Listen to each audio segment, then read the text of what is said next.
এই কাজ কষ্টের কাজের মধ্যে সে খুশি হয়ে স্বতঃস্ফূর্তভাবে নিজের খুশিতে ওই রোগ হলেও সে রোগকে উপেক্ষা করে যদি সে রোজাটা রেখে দেয়, যে আমার জ্বর, আমার পেটে আলসার, আমার সুগার, আমার শরীর অসুস্থ, যেই পরিস্থিতি থাক, যদি ওই পরিস্থিতিতে সে আল্লাহকে খুশি করার জন্য খুশি মনে রোজা রেখে দেয়, এটা তার জন্য কল্যাণকর আছে। বলুন সুবহানাল্লাহ।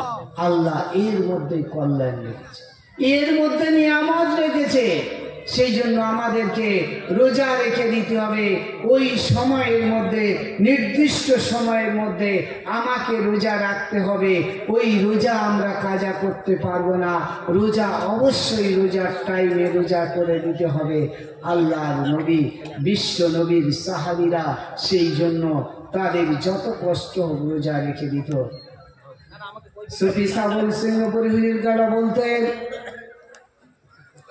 সুফি সাবল সিংহপুরী হুজুর গালা দরবারে এসে একজন আল্লাহর বান্দা বলছেন, হুজুর আমার পেটে আলসার হয়েছে, ডাক্তার বলে দিয়েছে খালি পেটে থাকা যাবে না, 1-2 ঘন্টা অন্তর কিছু খেতে হবে, না হলে শরীর অসুস্থ হয়ে পড়বে।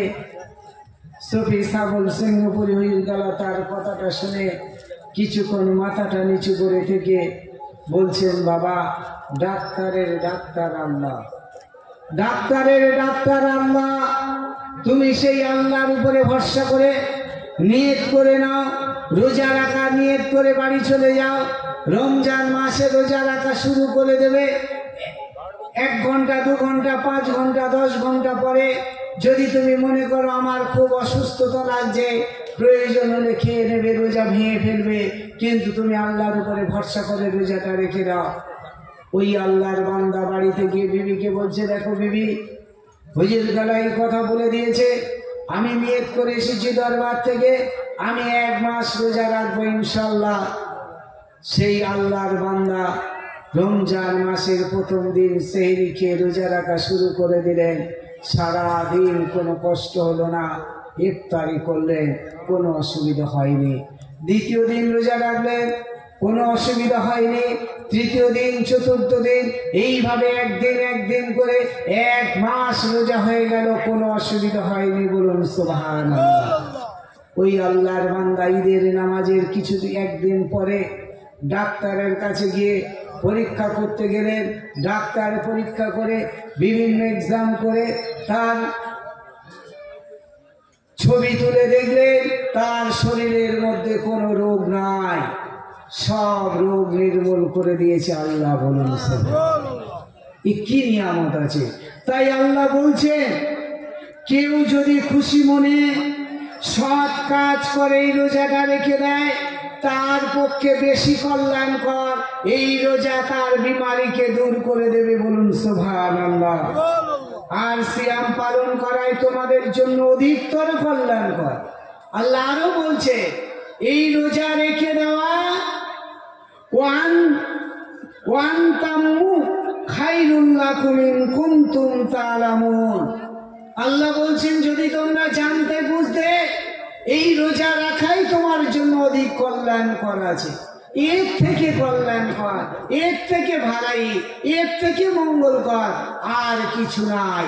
এই রোজার উপরে আর কিছু নাই। এ আল্লাহর বড় নিয়ামত আছে। শাহরুর রমাদানাল্লাযী উনজিলা ফীহিল কুরআনু। আল্লাহ বলছে, এই রমজান মাস, এই রমজান মাসে আমি কালাম পাক নাজিল করেছি। এই পবিত্র কালাম পাক কি নিয়ামতপূর্ণ জিনিস। এই আল্লাহর কালাম কি আছে? দুনিয়ার কোনো কিতাব পড়ার জন্য ওযু করতে হয় না, পবিত্র হতে হয় না, কিন্তু আল্লাহর কালাম কোনো মানুষ, কোনো মুমিন বান্দা বিনা ওযুতে পড়ে না। পৃথিবীর সমস্ত বৈজ্ঞানিক, সায়েন্টিস্ট সবাই মিলে রিসার্চ করে দেখেছে, এই বিশ্বে সবচেয়ে বেশি পড়া হয় যে বই, সেই কিতাবের নাম হলো পবিত্র কালাম পাক। বলুন সুবহানাল্লাহ। এ এত নিয়ামতে পরিপূর্ণ। একজন আল্লাহর বান্দা, তিনি চাকরি পরীক্ষা দিতে যাচ্ছেন, সেই পরীক্ষা দিতে যাওয়ার পথে কয়েকজন লোক তাকে আটকে দিয়ে বলছে, হুজুর আমাদের গ্রামের এই ব্যক্তি মারা গেছে, কেউ জানাজা পড়ার উপযুক্ত নয়, আপনি একটু জানাজা পড়িয়ে দিয়ে যান। তিনি জানাজা পড়ালেন। বলছে আপনি একটু মাটির কবরের মধ্যে লাশটা দাফন করে দিয়ে যান। তিনি কবরে নেমে লাশ দাফন করে পরীক্ষা দিতে চলে গেছে। সেন্টারে গিয়ে দেখছে তার পকেটে তার কাগজপত্রগুলো নেই। তিনি আবার দৌড়ে এলেন, এসে সেই কবর খুলে তার মধ্যে যখন সেই কাগজগুলো তুলতে গেলেন, দেখছেন কবরটা ফুলের বাগানে পরিণত হয়েছে। বলুন,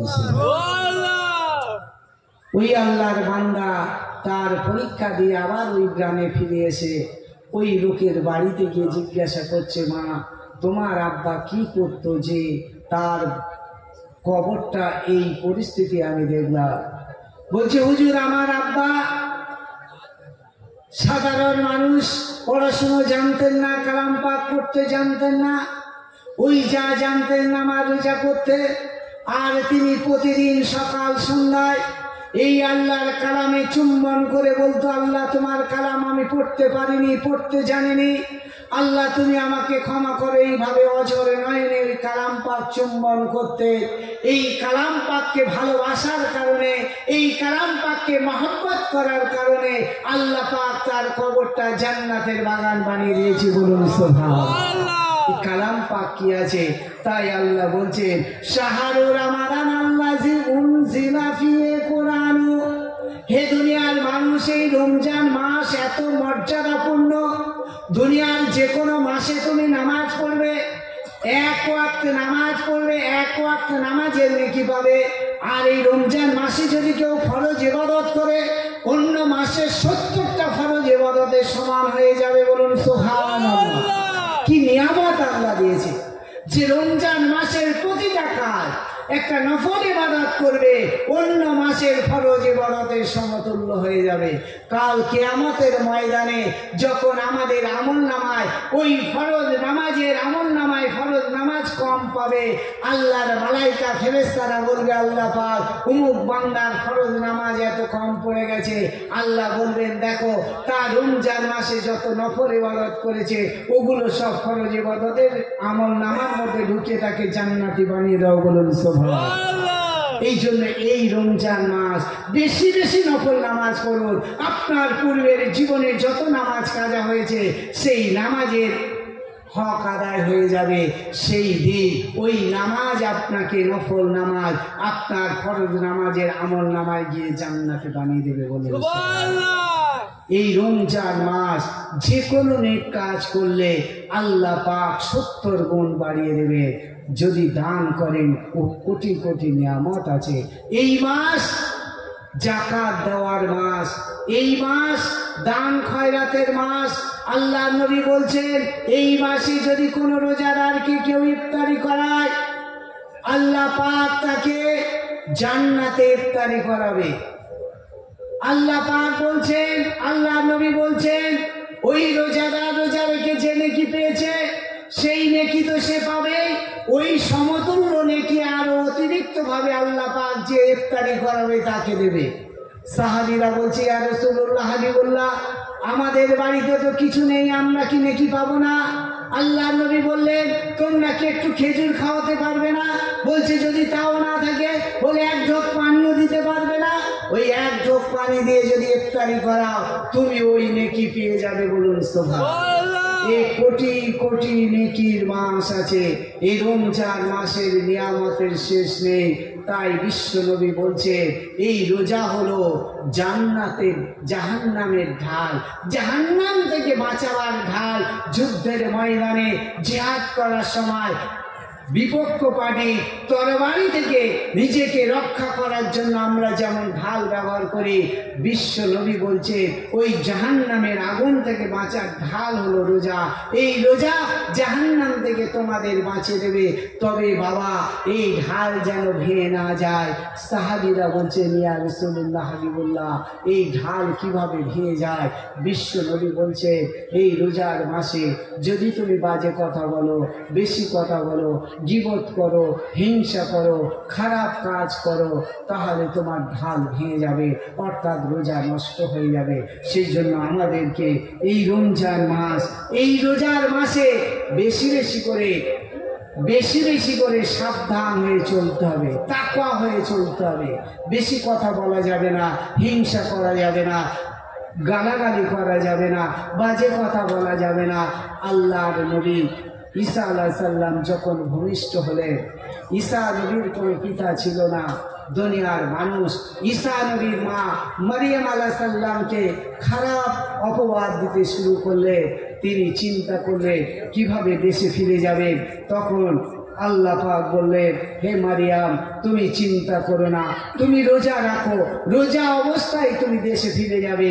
যদি কেউ কিছু জিজ্ঞাসা করে তুমি বলবে আমি রোজাদার আছি, কারণ রোজাদার সে বেশি কথা বলতে পারে না। অতএব তোমাদের যা কিছু জানার আমার ওই ছোট্ট শিশুর কাছ থেকে জেনে নাও। মানুষ রাগান্বিত হলো, কিন্তু আল্লাহর নবী ঈসা আলাইহিস সালাম বলে দিলেন, সব জবাব দিয়ে দিলেন, আমি হলাম আল্লাহর নবী ঈসা, আমি হলাম আল্লাহর নবী ঈসা। তিনি জানিয়ে দিলেন আমি আল্লাহর তরফ থেকে জন্মগ্রহণ করেছি, আমার কোনো পিতা নাই। তখন মানুষের মুখ বন্ধ হয়ে গেল। এই রোজা মানুষকে বিপদ থেকে রক্ষা করে, সমস্ত বিপদ থেকে রক্ষা করে।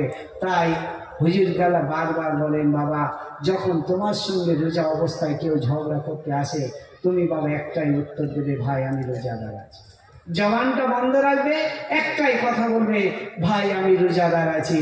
সে যতই গালাগালি করুক, যত বাজে কথা বলুক, আপনি জবাব দেবেন না। তার সকল প্রশ্নের উত্তর শয়তান দিয়ে যাবে। বলুন সুবহানাল্লাহ। তার সঙ্গে কথোপকথন হবে শয়তানের। আপনি যদি কথা বলেন, শয়তানে চলে যাবে, ঝগড়া আপনার সঙ্গে লেগে যাবে।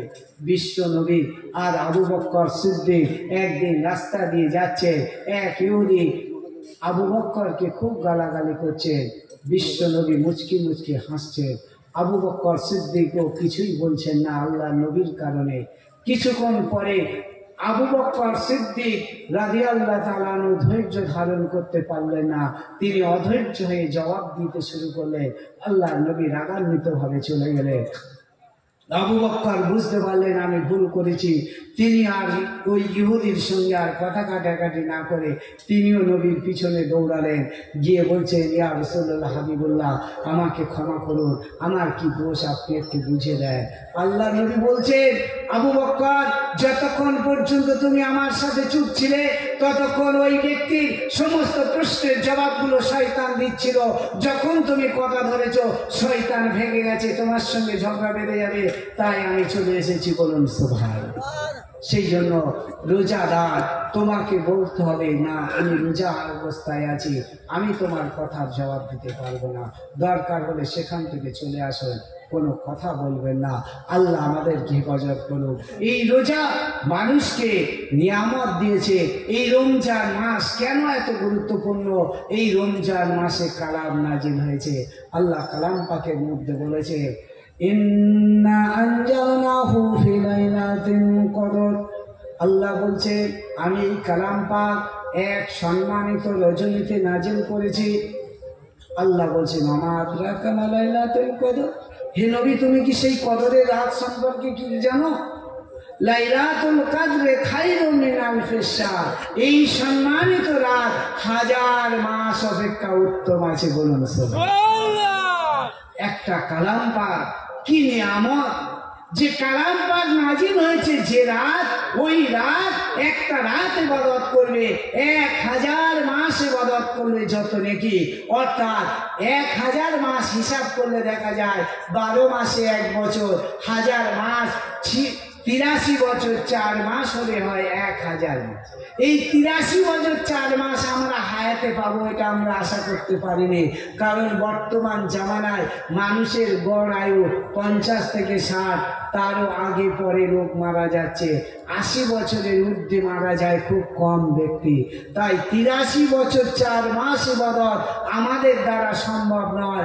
আল্লাহর নবী, বিশ্ব নবী, দুজানের বাদশা নবী মুহাম্মদ সাল্লাল্লাহু সাল্লাল্লাহু আলাইহি ওয়াসাল্লাম খুবই চিন্তিত থাকতেন। আল্লাহ নবী খুব চিন্তা করতেন যে আমার উম্মত সর্বশ্রেষ্ঠ কিভাবে হবে। অন্য নবীর উম্মত 1000 বছর জীবিত ছিল, 500 বছর একটানা ইবাদত করেছে, কত কোটি কোটি নেকি কামিয়েছে, আর আমার উম্মত এই সামান্য কয়েক বছরে তারা কিভাবে এই তাদের থেকে বেশি নেকি কামাবে। আল্লাহ বললেন, হে নবী তুমি চিন্তা করো না, তোমার উম্মতের জন্য আমি বিশেষ বিশেষ কিছু রাত দিয়েছি। যেমন আমাদের থেকে বিদায় নিয়েছে শবে কদরের রাত, শবে বরাতের রাত, সামনে আসবে রমজানের মধ্যে শবে কদরের রাত, এই বিশেষ বিশেষ রাত, শবে মিয়ারাজের রাত, আশুরার রাত, এই সমস্ত বিশেষ রাতে ইবাদত করবে। আর ওই বান্দা কোটি কোটি নিয়ামত নিয়ে অন্য নবীর উম্মতের থেকেও বেশি নেকি নিয়ে জান্নাতে চলে যাবে। বলুন সুবহানাল্লাহ। এই সমস্ত নিয়ামত কেন না, এই পবিত্র কালাম পাকের কারণে। এই কালাম পাক কি আছে আল্লাহ পাক জানিয়ে দিলেন, ফিহি কুরআনু হুদান লিন্নাস। এই কোরআন কি আছে? বিশ্ব মানব জাতির জন্য হেদায়েত আছে। আল্লাহ নবী একদিন মরুভূমির উপরে বসে বালির উপরে কতগুলো রেখা টানলেন, আর ওই রেখাগুলোর মাঝখান দিয়ে একটা সোজা রেখা টেনে দিলেন, পাশে অনেকগুলো বাঁকা রাস্তা দিয়ে দিলেন। সাহাবীদের জিজ্ঞাসা করলেন, তোমরা কি কেউ কিছু বুঝলে? সাহাবীরা বলছে, ইয়া রাসূলুল্লাহ, হাবিবুল্লাহ, আমরা তো বুঝলাম না। আল্লাহ নবী, বিশ্ব নবী বললেন, এই যে সোজা রাস্তাটা দেখতে পাচ্ছ, এই রাস্তাটা হলো 1,24,000 পয়গম্বরের রাস্তা। এই রাস্তা হলো সাহাবীদের রাস্তা, এই রাস্তা তাবে তাবিন গৌস কুতুব ওলি আল্লাহদের রাস্তা। এটাই হলো সিরাতাল মুস্তাকিমের পথ। আর বাকি যে রাস্তাগুলো দেখছো, গাইরিল মাগদুবি আলাইহিম ওয়ালাদ-দাল্লিন, সমস্ত পথভ্রষ্ট যারা বিপদগামী, তারা যে রাস্তায় চলেছে এটাই হলো সেই সকল রাস্তা যে রাস্তাগুলো শয়তানের তৈরি রাস্তা। ওই রাস্তায় যারা অতিবাহিত হবে তারা সবাই দুজকে চলে যাবে। বলুন, চিন্তা করুন কি নিয়ামত আছে এই কালাম পাক। এই কালাম পাক আমাদেরকে সিরাতাল মুস্তাকিমের পথ দেখাবে।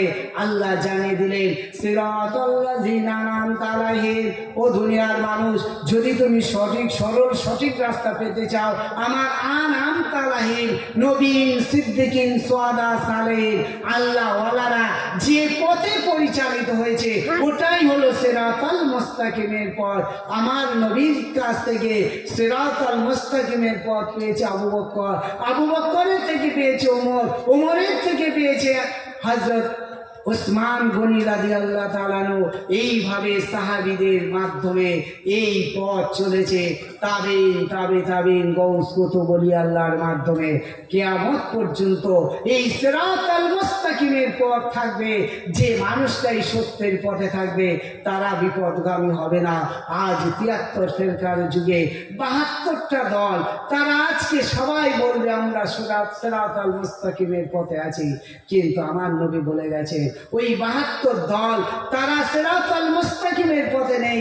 কারণ তাদের নামাজ, তাদের রোজা, তাদের হজ, তাদের যাকাত, তাদের কোরবানি এই আল্লাহর হুকুম, নবীর হুকুম, কামিলিনদের হুকুম মতো নয়। আমি নামাজ পড়লাম, নামাজের মধ্যে 1 নাম্বার ফরজ হলো শরীর পাক।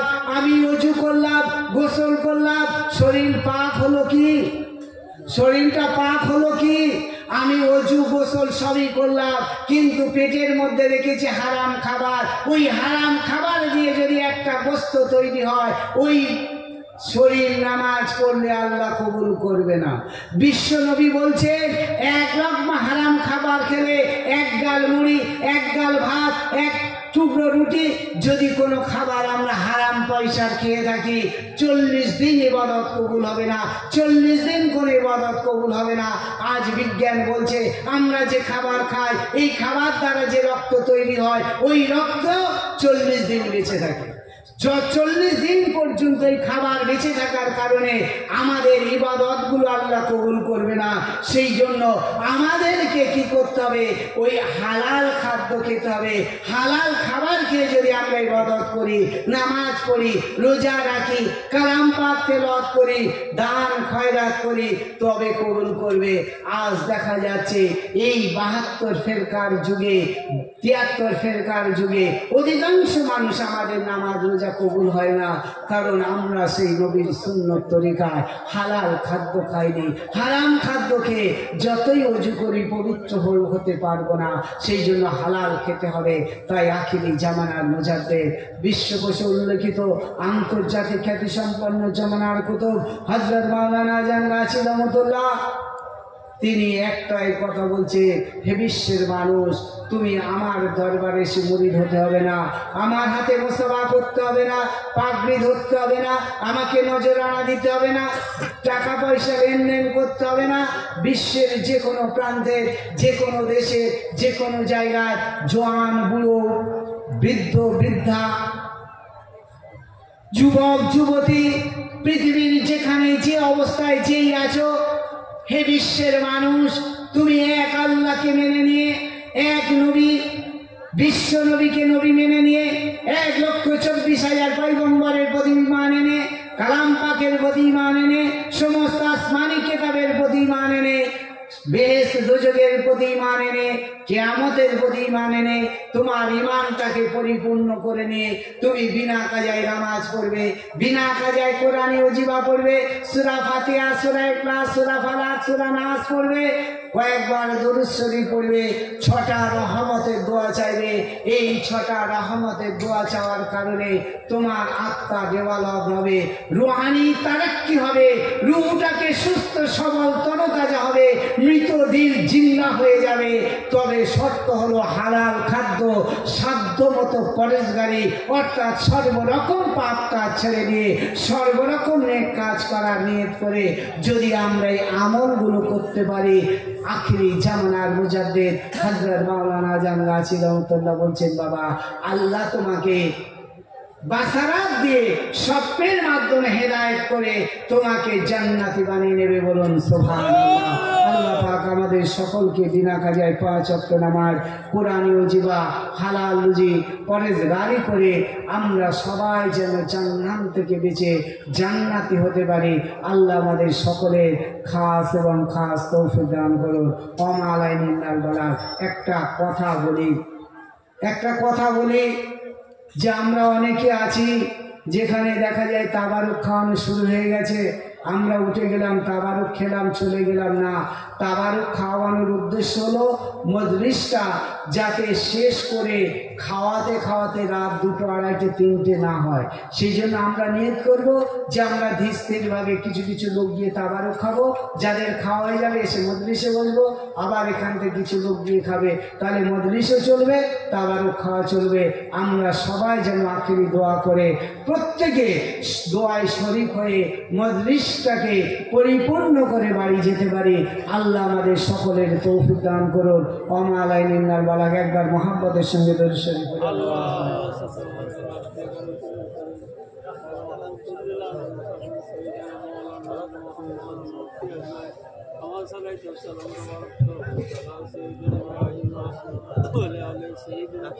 আসসালামু আলাইকুম ওয়া রাহমাতুল্লাহি ওয়া বারাকাতুহু। ওয়া আলাইকুম আসসালাম। আউযু বিল্লাহি মিনাশ শাইতানির রাজীম।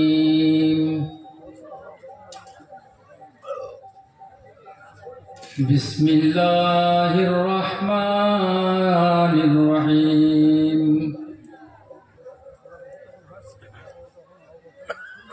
نحمده ونصلي على رسوله الكريم. أما بعد، فقد قال الله تعالى في كلام المجيد والفرقان الحميد. بسم الله الرحمن الرحيم.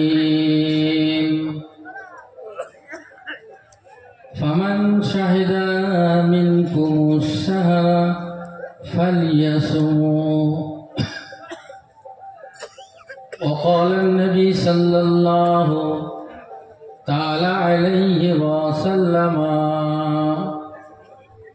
الصوم نصف الطريق وقال تعالى أيضا في شان حبيبه إن الله وملائكته يصلون على النبي يا أيها الذين آمنوا صلوا عليه وسلموا تسليما درس القرآن اللهم صل وسلم وبارك رحمة للعالمين شفيع النبي سيدنا محمد وعلى آله وصحبه وأولاده وذريته وأزواجه وصحبه كما صليت وسلمت وباركت وأنعمت على سيدنا وعلى آله وصحبه तुम पर लाखों सलाम आका तुम पर लाखों सलाम तुम पर लाखों सलाम आका तुम पर लाखों सलाम आपको चाहा रब को चाहा आपको चाहा रब को चाहा रब को चाहा आपको चाहा तुम पर लाखों सलाम आका तुम पर लाखों सलाम फागुन ने अपनी दिल बनाने वाला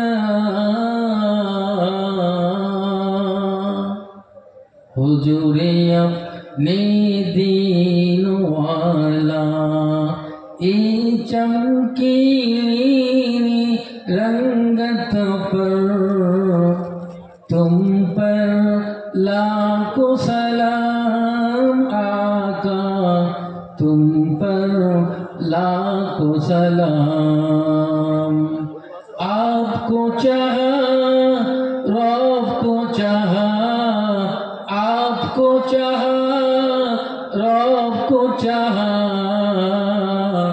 रब को चाहा आपको चाहा अल्लाहुम्मा जुरे जुरे मोहब्बत से पढ़ी सल्ले व सल्लिम बारिक अला नबी रसूल करीम रहमत लिल आलमीन शफीउल मुज़नबिन सय्यिदना मौलाना नबियना मुहम्मद व अला आलिहि व बैतिहि व औलादिहि व ज़ुर्रिय्यतिहि व अज़वाजिहि व सहबिहि व औलिया'i उम्मतिहि अजमईन कमा सल्लैता व सल्लमता व बारकता